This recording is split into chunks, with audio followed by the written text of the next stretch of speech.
Caner neredesin sen ya? Abla bir dur gözünü seveyim bir dur. Canım çıktı zaten bir dur. Neymiş bu Kumru'nun durumu? İyi bir şey yok. Nasıl yok?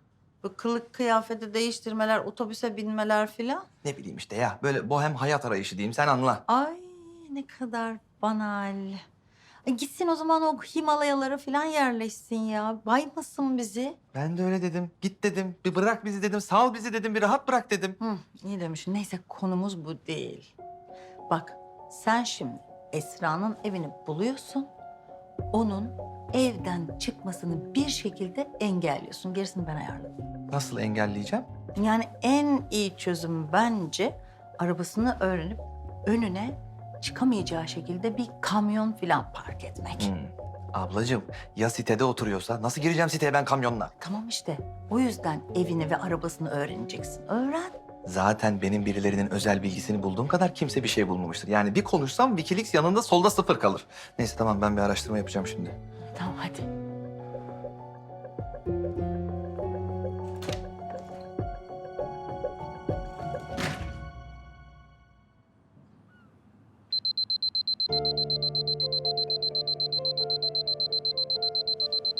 Ne oluyor ya? Ay, sese bak.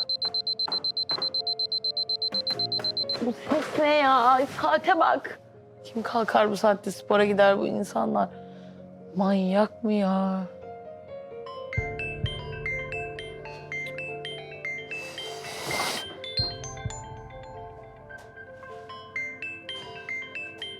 Alo. Yatakta mısın sen hala? Yok ya duştayım. Çabuk çabuk çabuk. Yarım saate ormanda buluşuyoruz. Hadi. Ne kadar enerjiksiniz maşallah. Tamam geliyorum bye. Sese bak sabah sabah bülbül gibi ya.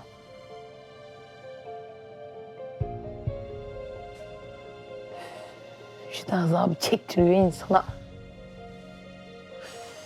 Nefret bir şey ya. Allah kahretsin.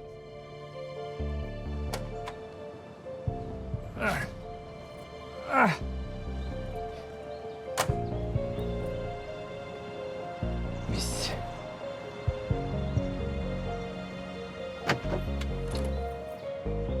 Abla, işlem tamam hayatta çıkamaz. Yalnız rica ediyorum bana bir daha kamyon falan kullandırma. Sabahın köründe canım çıktı ya. Bir tane kullanmadığım kaldı sayende.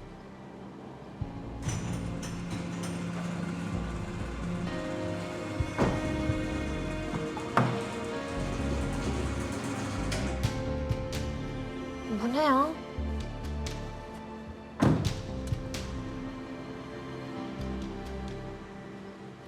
Kim park etti bunu buraya ya?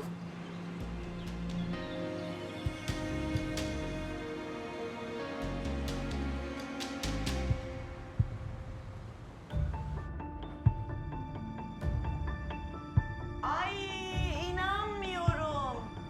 Yıldız. Ay yok canım. Kesin yalandır. Hayatım sen neden takılıyorsun? Sen zaten Doğan'la evlisin. Ne oluyor böyle ya? Bu ne gürültü böyle? Yıldız benim. Ha, çok merak ediyorlarsa polise gitsinler. Ona bir şey olmaz. Ay dur abim uyandı. Hadi ben seni sonra ararım. Ay abicim kusura bakma ya seni de uyandırdım. Önemli değil ya. Bir sorun mu var? Yo hiçbir sorun yok. Hadi saat daha çok erken yat ben de yatacağım zaten. Ya ne oluyor söylesene. Ya abicim şimdi sana söyleyeceğim sen abartacaksın. Ana niye abartayım? Sen Yıldız falan diyordun. Ne oldu? Söyleyeceğim ama hiçbir şey yapmayacaksın. Ya yapmayacağım söz. Ne olmuş Yıldız'a? Bu Yıldız Belgrad ormanlarında kaybolmuş. Ne? Ay tabii ki de yalan. Dikkat çekmek için uydurulmuş bir numara. Ya niye uydursun? Belki de gerçektir. Abicim o kızın oyunlarına derman yetmez. Ya Doğan'a haber salmış bana yardım edin falan diye. Ama hiç kimse inanmamış. Neden? Çünkü yalancı çoban misali. Peki Belgrad ormanlarında neredeymiş?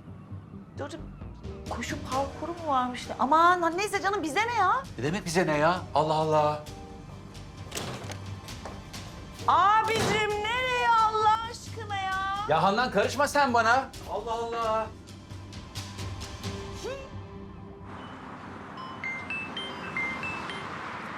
İki dakikaya oradayım. Geç kalmadım, geliyorum.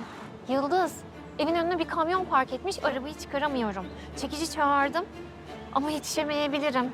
Ay boşu boşuna mı geldim yani ben buraya eve mi döneyim? Ay canım olur mu öyle şey? Sen git dün başladığımız parkurda başla. Ben zaten yetişirsem seni bulurum orada. İyi tamam. Şeytan diyor ki git kahvaltı et ama tabii ki yapmayacağım. Disiplinimi bozmayacağım. Kendi bedenim için ormana gideceğim. Saate bak. Bu saatte bir Allah'ın kulu da yok. Ay, bu hoca niye gelemedi ya? Benden geç gelen hoca mı olur? Yıldız. Yıldız. Aa, Engin? Yıldız iyi misin? Aa. Yani sabahın köründe kalkıp buralara kadar geldiğim için biraz asabım bozuk. Ama iyiyim. Sen herhalde koşmaya gelmedin bu botlarla. Yok hayır. Ben kaybolduğunu duydum da Handan telefonla konuşuyordu. Ben kaybolmadım ki. Ondan. Ne oldu? Bak. Bak şuraya bak. O oldu. Ya bunlar plan yapıp seni buraya göndermiş. Ender'le Handan'ın işleri işte. Aklı sıra sen de beni buluşturup fotoğraflarımızı çektirecek, Doğan'a gösterecek. Hala mı ya? Hala tabii. Ender başladı mı durur mu ya? Yılan. Ben onun ciğerini biliyorum.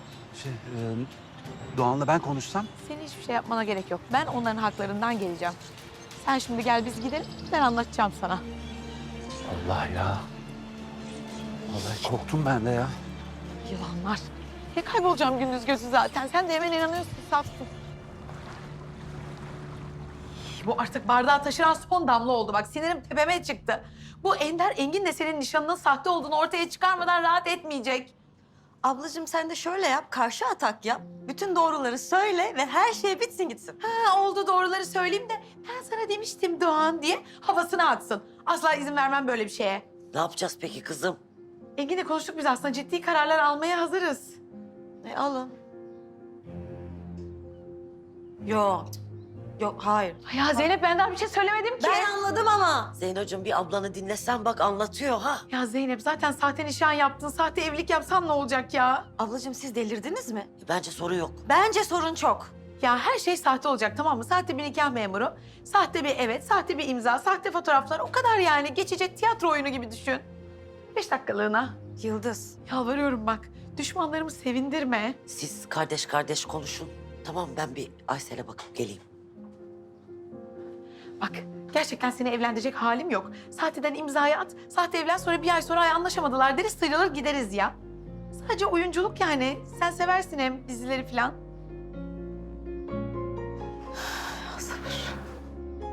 Aysel.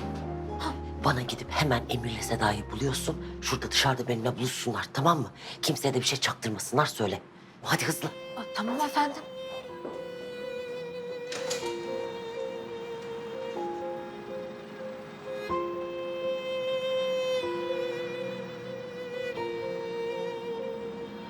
Abla hayırdır? Gelin çocuklar gelin. Bir sıkıntın var abla. Yıldız şu anda Zeynep içeride Engin'le sahte bir nikah yapması için ikna etmeye çalışıyor. Hayda ya iş oralara mı geldi? Te Allah'ım ya. Ama biz başka bir şey yapacağız. Ne? Biz bu nikahı gerçekten yapacağız. Ne?